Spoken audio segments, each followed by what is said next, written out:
Hello students, तो हम अपने लेक्चर को आगे बढ़ाते हैं।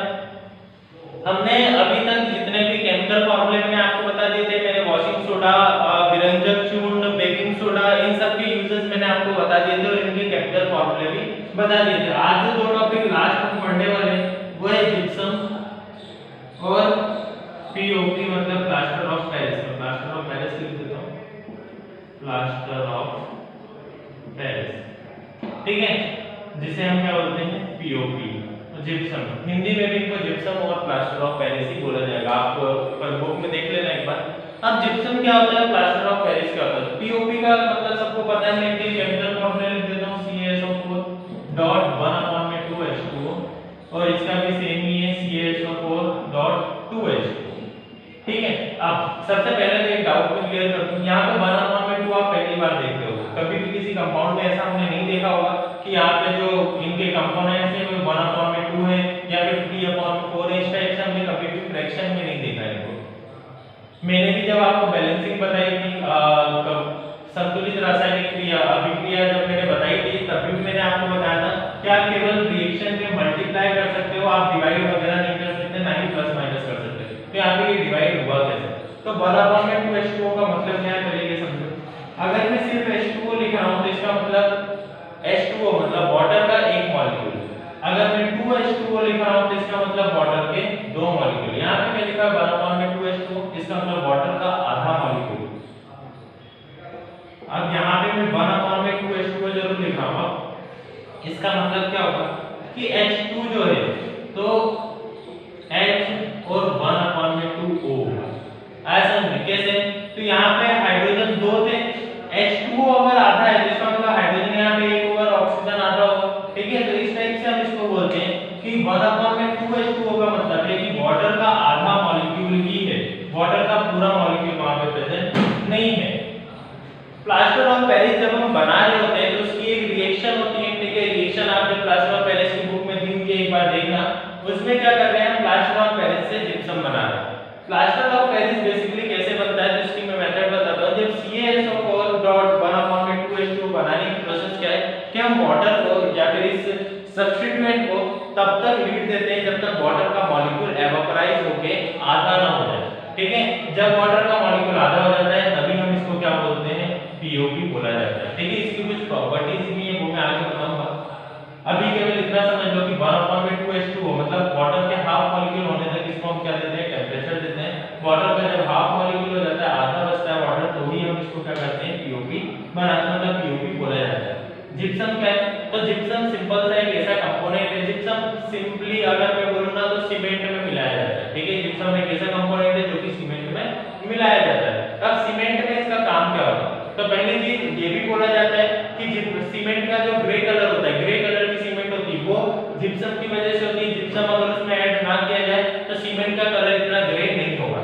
सेकंड जो इसकी मेन प्रॉपर्टी जो कि रियल रीजन है वो क्या है, जिप्सम हम सीमेंट में मिलाते हैं उसका सेटिंग टाइम बढ़ाने के लिए, ठीक है। आपने देखा होगा कि हम जब सीमेंट घर बना रहे होते हैं तो जब सीमेंट लगाई जाती है, किसी दीवार को आप बना रहे होते हैं तो सीमेंट लगाई जाती है, उसके बाद उसको 3-4 घंटे तक 5-6 घंटे तक उसको ऐसा कैसा छोड़ देते हैं, उसके बाद वो क्या हो जाती है, जम जाती है। ये जो 3-4 घंटे 5 घंटे का जो हमें टाइम मिल रहा है वो किसकी वजह से मिल रहा है, जिप्सम। जिप्सम एक ऐसा कंपोनेंट है सीमेंट का जो कि सेटिंग टाइम को बढ़ा देता है। मान लो कि यहाँ पे सीमेंट है, पाउडर स्टेट में है, मैं यहाँ पे बना देता हूँ, यहाँ पे सीमेंट है। अगर इसमें जिप्सम ना मिला नहीं मिला हुआ होगा तो हम पानी डालेंगे और ये सीमेंट किसमें हो जाएगी, सॉलिड फॉर्म में हो जाएगी, ठीक है। हमें इतना ज्यादा टाइम नहीं मिल पाएगा कि हम उसको कवर कर पाए, ईंटों के बीच में रख पाए और उसके बाद ईंटें उस पे चिपका पाए, उसके बाद उसको प्लेन कर पाए, इतना सब कुछ हमें टाइम नहीं मिलने वाला। इसलिए हम सीमेंट में जिप्सम को ऐड करते हैं। जिप्सम CaSO4.2H2O जो कि वाटर के मॉलिक्यूल्स उसमें पहले से ही होते हैं। वाटर के मॉलिक्यूल्स के साथ जब हम वाटर उसमें ऐड करते हैं ये बॉन्डिंग बना के चलता है और सेटिंग टाइम को बढ़ा के रखता है, ठीक है। हमें जो 5-6 घंटे का सेटिंग टाइम मिलता है सीमेंट को, जब मतलब एक बार लगाने के बाद 5-6 घंटे में जो वो जमती है वो किसकी वजह से जमती है, जिप्सम की वजह से। प्लास्टर ऑफ पेरिस में जिप्सम इतनी ज्यादा क्वांटिटी में नहीं होता, इसलिए प्लास्टर ऑफ पेरिस का जो सेटिंग टाइम है वो कम होता है और इसीलिए plaster of Paris white colour की होती है ना कि ग्रे कलर की, ठीक है। तो आई होप जिप्सम और प्लास्टर ऑफ पेरिस समझ में आ गया होगा। इनका सिर्फ बेसिक इंट्रोडक्शन था आपके अभी कोर्स में, इससे ज्यादा इसके बारे में अभी कुछ भी नहीं बताया गया, तो पढ़ने का भी कोई मतलब नहीं है। अब सेकंड चैप्टर यहाँ पे आपका एंड हो गया, ठीक है। आज सेकंड चैप्टर हमने एंड कर दिया। सेकंड चैप्टर के जो इंपॉर्टेंट टॉपिक्स है वो मैं आपको बता देता हूँ। सबसे पहले आपको जो पढ़ना है वो है एसिड और बेस में डिफरेंसेस, ठीक है। भले से इसमें कोई नया क्वेश्चन इसमें दिया नहीं गया है difference between acid and base, लेकिन आप परीक्षा बोर्ड में देखोगे तो आपको मिल जाएगा, और अगर नहीं मिलता तो मैं आपके व्हाट्सएप ग्रुप पे सेंड कर दूंगा। एसिड और बेस में डिफरेंस के बाद एसिड की प्रॉपर्टीज और बेस की प्रॉपर्टी जो वेरी फर्स्ट डे मैंने आपको बताई थी, सबसे पहले दिन जो मैंने बताई थी कि एसिड की क्या-क्या प्रॉपर्टीज है। एसिड प्लस H आयंस देता है, बेस माइनस H आयंस देता है, अम्ल प्लस H आयंस देता है, क्षार जो होता है वो क्या देता है, माइनस OH आयंस देता है। उसके बाद प्रॉपर्टीज हमने पढ़ी थी, लिटमस पेपर का टेस्ट पढ़ा था, और इसका टेस्ट पढ़ा था, सॉर टेस्ट होता है, खट्टा टेस्ट होता है, और उसका कड़वा टेस्ट होता है। तो इस तरीके से ये जो भी सारी प्रॉपर्टीज थी ये अच्छे से याद रखना। जो मैंने दो रिएक्शंस बताई थी, जब भी एसिड और बेस मेटल के साथ रिएक्शन करेंगे तो क्या होगा, और जब भी एसिड और बेस आपस में रिएक्शन करेंगे तो क्या होगा, ठीक है। तो ये दो चीजें भी बहुत ज्यादा यहाँ पे जरूरी है। जब वो आपस में रिएक्शन करते हैं तो मैंने आपको बताया कि न्यूट्रलाइजेशन रिएक्शन बोला जाता है, ठीक है। तो ये रिएक्शन भी पूछी जा सकती है, एग्जाम में एक आधी बार पूछा भी गया है कि व्हाट इज न्यूट्रलाइजेशन रिएक्शन। तो सबको क्या लगता है कि न्यूट्रलाइजेशन रिएक्शन तो हमने पढ़ा ही नहीं, जबकि एसिड और बेस की आपस में रिएक्शन को ही हम क्या बोलते हैं, न्यूट्रलाइजेशन। मैं आपको बता भी चुका हूं कि जब भी एसिड और बेस आपस में रिएक्शन करेंगे तो वो सॉल्ट बनाएंगे प्लस H2O। इसका मतलब अम्ल और क्षारक जब आपस में रिएक्शन करेंगे तो वो लवण और जल बनाएंगे, ठीक है। तो ये रिएक्शन होती है, इसी रिएक्शन को क्या बोला जाता है, न्यूट्रलाइजेशन रिएक्शन। तो कोई भी दो रिएक्शन हमें यहाँ पे एग्जांपल के तौर पे याद रखने, परीक्षा बोर्ड में अगर आप देखोगे तो मिल जाएगा, नहीं तो ग्रुप में मैं आंसर आपको सेंड कर दूंगा, उसका कोई प्रॉब्लम नहीं।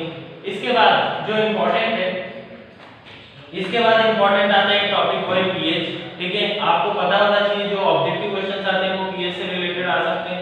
कई बार ऑब्जेक्टिव क्वेश्चन पूछा गया है कि वाटर का पीएच कितना होता है, ठीक है। तो पहले तो आपको पता होना चाहिए पीएच का फुल फॉर्म क्या होता है, जो कि होता है पोटेंशियल ऑफ हाइड्रोजन, ठीक है, हाइड्रोजन की ताकत। अब पीएच के बाद पीएच वाटर का कितना होता है, पानी का कितना होता है पीएच, तो पीएच का पानी का कितना होता है 7, ठीक है। 7 इसलिए होता है क्योंकि पानी न्यूट्रल होता है, ना ही एसिड होता है ना ही बेस होता है, इसलिए हम उसको पी सकते हैं, कंज्यूम कर सकते हैं। 7 न्यूट्रल होता है, 7 जो पीएच अगर पीएच की वैल्यू अगर 7 आ रही है तो वो न्यूट्रल है। उसके बाद 7 से अगर कम आ रही है एसिड में पीएच की वैल्यू जा रही है, तो सॉरी 7 से अगर कम पीएच जा रहा है तो वो एसिड है, 7 से ज्यादा पीएच जा रहा है तो वो बेस है। ये भी मैं आपको बता चुका हूं, ये सारी चीजें याद रखना, जनरल नॉलेज के लिए भी अच्छा है, आगे की क्लासेस में भी काम आएगा और यहाँ पे भी अभी काम आने वाला है। एसिड और बेस के बाद हमने जितने भी केमिकल फॉर्मूले हैं, ये वाला पार्ट आप किसी भी हालत में मत छोड़ना। Bleaching powder, washing powder, washing soda, washing powder एक ही बात है। तो bleaching powder, washing soda, baking soda और एक और शायद कोई सा था नहीं, ये तीन जो है इन तीनों के केमिकल फॉर्मूले और कम से कम 2 या 3 यूजेस, ठीक है। कम से कम 2 यूजेस तो सबके प्रिपेयर रखना। वॉशिंग सोडा के 2 यूजेस क्या होते हैं, उसके बाद बेकिंग सोडा के 2 यूजेस क्या होते हैं, ब्लीचिंग पाउडर के विरंजक चूर्ण के 2 यूजेस क्या होते हैं और इनके केमिकल फार्मूला क्या होते हैं, ये सारे याद रखना। केमिकल फार्मूला जिप्सम का और प्लास्टर ऑफ पेरिस का भी पता होना चाहिए कि इनका फार्मूला क्या होता है। कुछ एक ऐसे कंपाउंड, कुछ एक कंसेप्चुअल क्वेश्चन भी है, जैसे कि एक क्वेश्चन आपको मिलेगा परीक्षा बोर्ड में कि प्लास्टर ऑफ पेरिस को मॉइस्चर प्रूफ कंटेनर में क्यों रखा जाता है, मतलब प्लास्टर ऑफ पेरिस को हमेशा बंद करके क्यों रखा जाता है, उसमें कभी भी हवा या नमी नहीं लगने देते हैं, ऐसा क्यों। तो उसका रीजन बहुत सिंपल सा है, उसका केमिकल फार्मूला क्या है, CaSO4.1/2H2O। देखो जितना कम यहाँ पे वाटर के मॉलिक्यूल्स होंगे उतना ही वो पीएपी सही अच्छा रहेगा। अगर यहाँ पे 1/2H2O नहीं हुआ, मैंने इसमें वाटर मिला दिया, वाटर के मॉलिक्यूल इससे केमिकल फार्मूला से मतलब इससे अगर रिएक्शन कर गए तो डायरेक्टली इसको क्या कर देंगे, सेट कर देंगे, मतलब सॉलिड बना देंगे, ठीक है। इसलिए हम हमेशा पीओपी को क्या रखते हैं, मॉइस्चर प्रूफ कंटेनर में रखते हैं, नमी मुक्त कंटेनर में रखा जाता है। कंटेनर को हिंदी में क्या बोलते हैं एक बार देख लेना। तो हमेशा पीओपी जो होता है उसको मॉइस्चर प्रूफ कंटेनर मतलब वाटर से काफी ज्यादा दूर रखा जाता है, नमी से काफी ज्यादा दूर रखा जाता है, क्योंकि अगर उसने वाटर के साथ रिएक्शन कर ली तो वो डायरेक्टली क्या बन जाएगा, सॉलिड बन जाएगा। सीमेंट के साथ भी कुछ ऐसा ही होता है, लेकिन सीमेंट को बहुत ज्यादा टाइम लगता है पूरा सॉलिड बनने में, जबकि जल्दी सॉलिड बन जाता है। ठीक है, तो इन सब चीजों का ध्यान रखना। क्वेश्चंस आज आपको मिल जाएंगे, ट्राई करूंगा मैं कि आगे आपको सारे क्वेश्चंस दे दूं। ठीक है, 10th सेकंड चैप्टर हमारा यहाँ पे एंड होता है। मैं आपको क्वेश्चंस वगैरह सेंड कर दूंगा जिसके आंसर्स आपको परीक्षा बोर्ड में मिल जाएंगे। उसके बाद कल से हम थर्ड चैप्टर स्टार्ट करेंगे। थर्ड चैप्टर बहुत ज्यादा सिंपल होने वाला है, कुछ ही क्वेश्चन से उन्हीं में से कोई 5 नंबर का क्वेश्चन बनता है। तो 11 चैप्टर यहाँ पे एंड करने के बाद हम थर्ड चैप्टर की तरफ आगे बढ़ के अगले टॉपिक से, अगले वीडियो से